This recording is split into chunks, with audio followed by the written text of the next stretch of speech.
Hi there, welcome to the Quantum Leap podcast. I'm Matt Dale.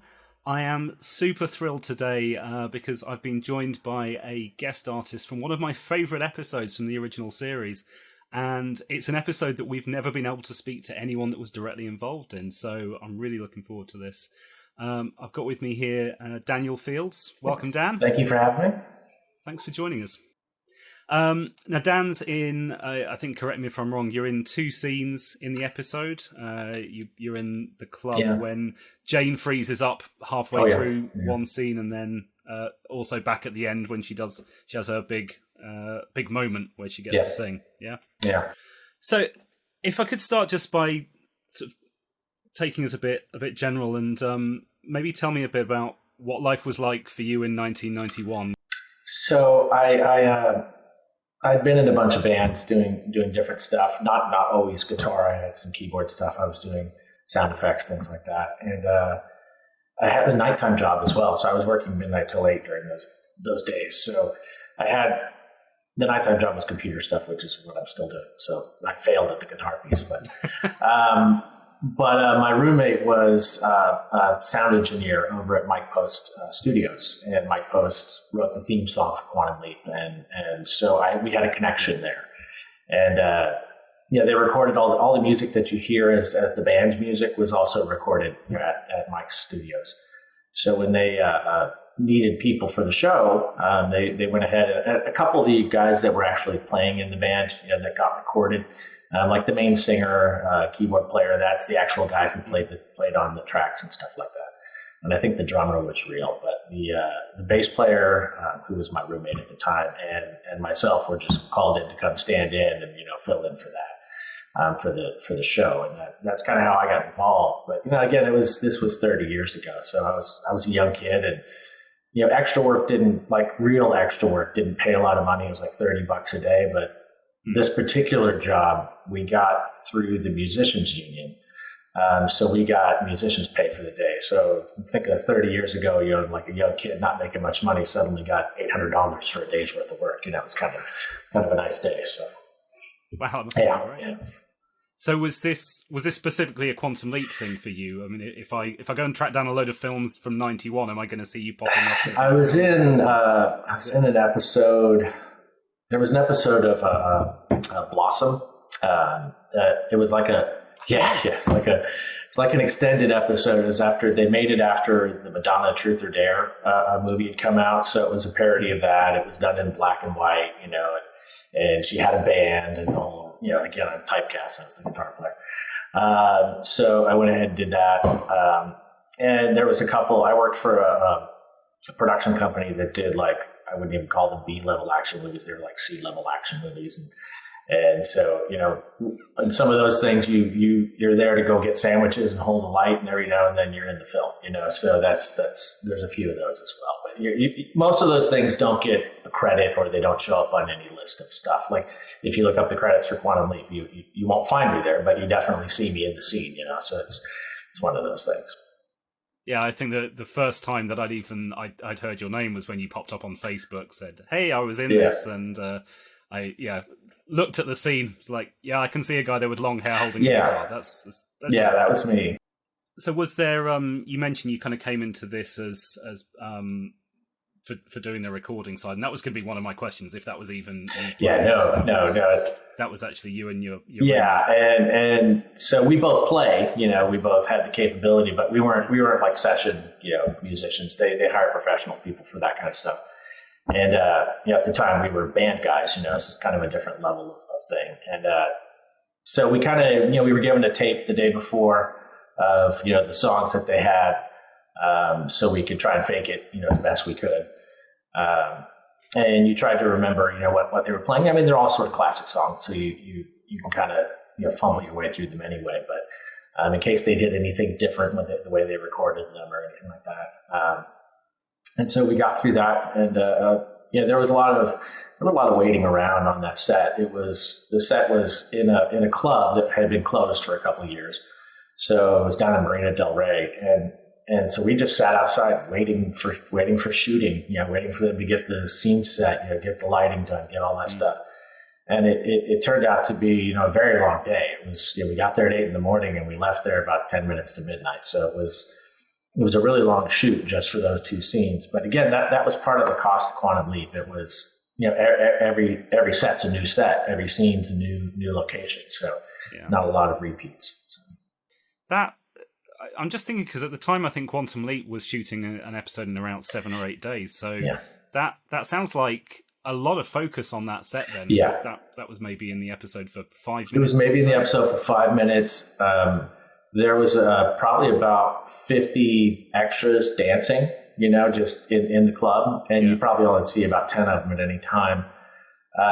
They had, and I don't know if you've ever talked about it, they had these 2 go-go dancer cages on the sides of the stage, which you barely see. One of the girls that was in the cage was Janine Basson, who's Hollywood from the Globe Hollywood wrestling team. The Golden was back in the day when they had ladies wrestling stuff going on, and so she was in that, and that kind of made a comeback in an HBO. I think it was an HBO or a Netflix TV show. So she's kind of picked up her people calling her and contacting her.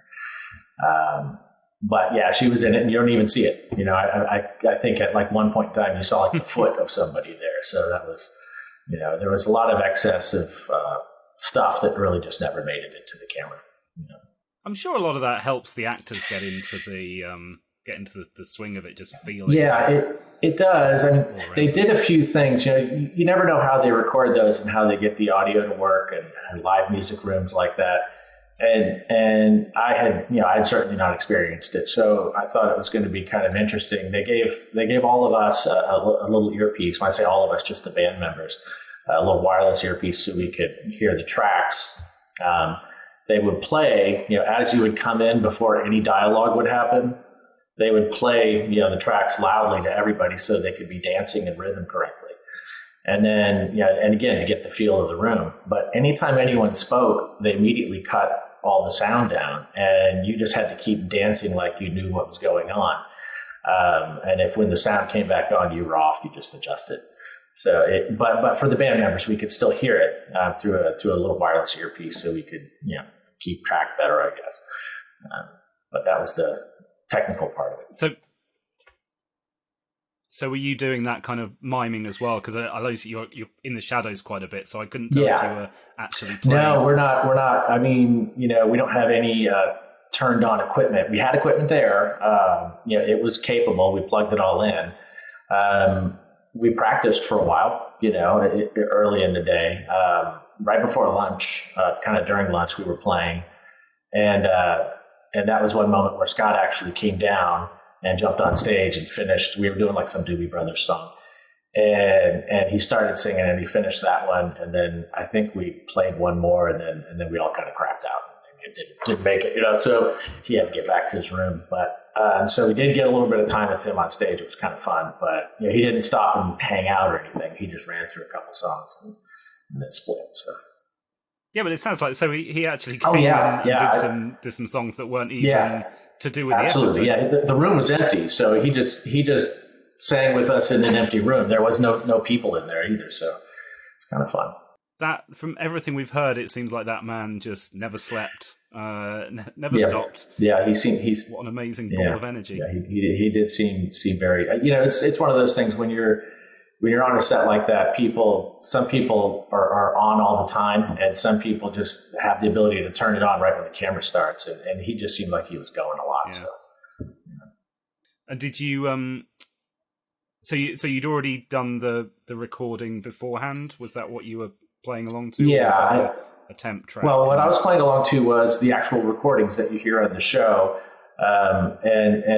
the band that actually played on that was I believe the drummer was the same guy that was in the show, and like I said, the keyboard player singer, because they had to match his voice so much because he kind of emceed the show. Yeah. So he was there, but the other two were just myself and my roommate on guitars, guitar and bass. So we could hear the tracks. We tried to play to them, but again, there's only we didn't play the actual recordings. So. But yeah, no, it wasn't a temp track. It was a fully done track. They so that the music company that did their scoring was through Mike Post. There was a guy named Ray. I can't remember his last name.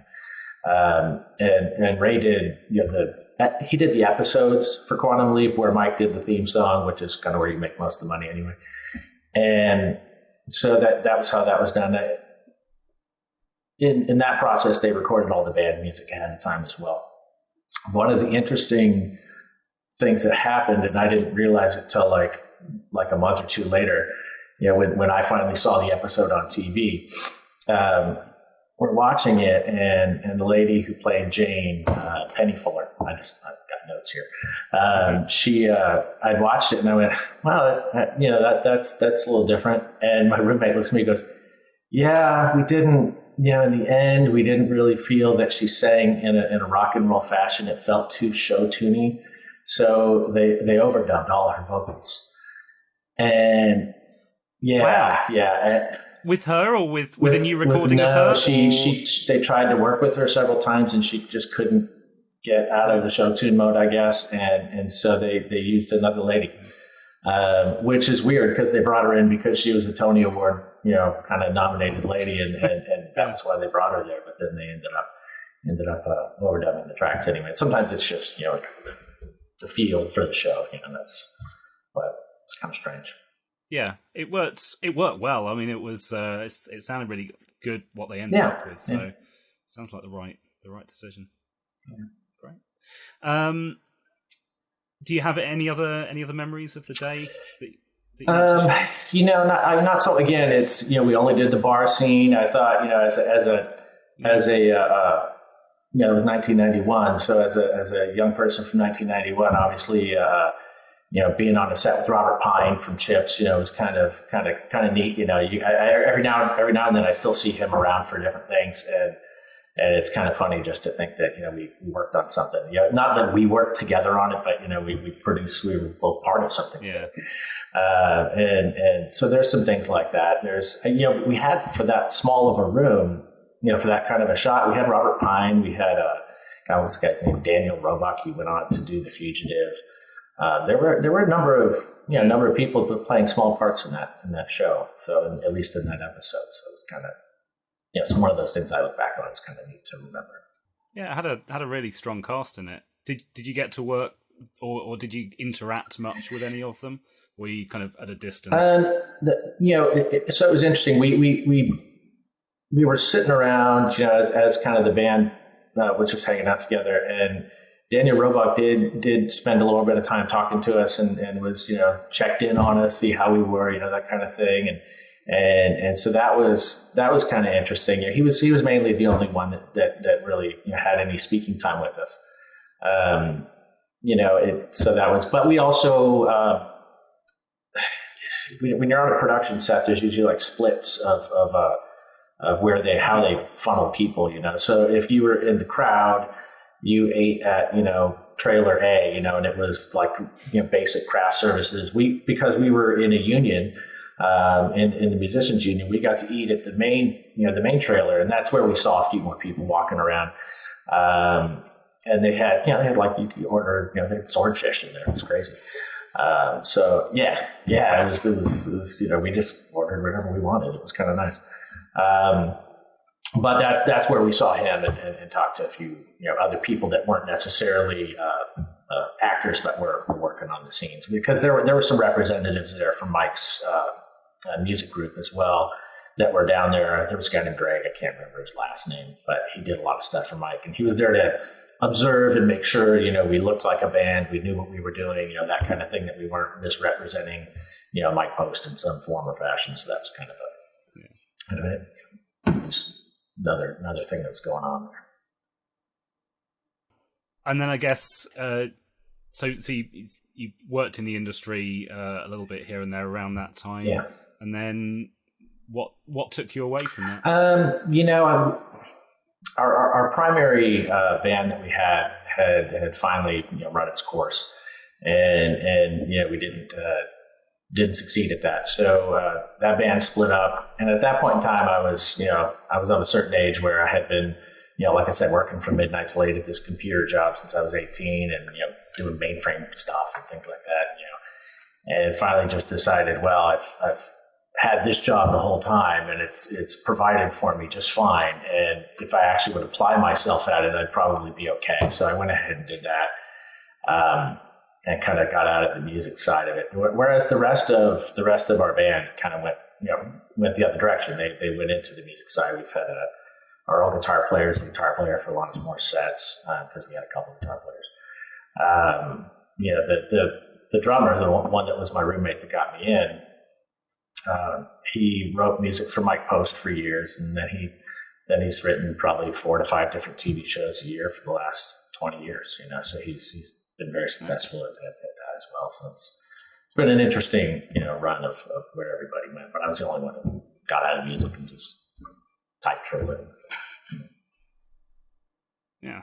Sounds like you had some good experiences in your youth, though, and did some great things, and had some great memories that you've been able to share today, and then obviously gone on to a successful career. But it was fun though.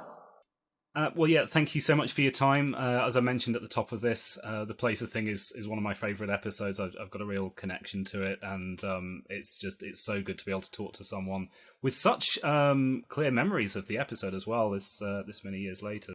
So thank you so much. It's been a real pleasure talking to you, and I really appreciate your time. Well, thanks for having me. I had a good time on this, and I appreciate people still being interested in the show. It was a great show. So thank you.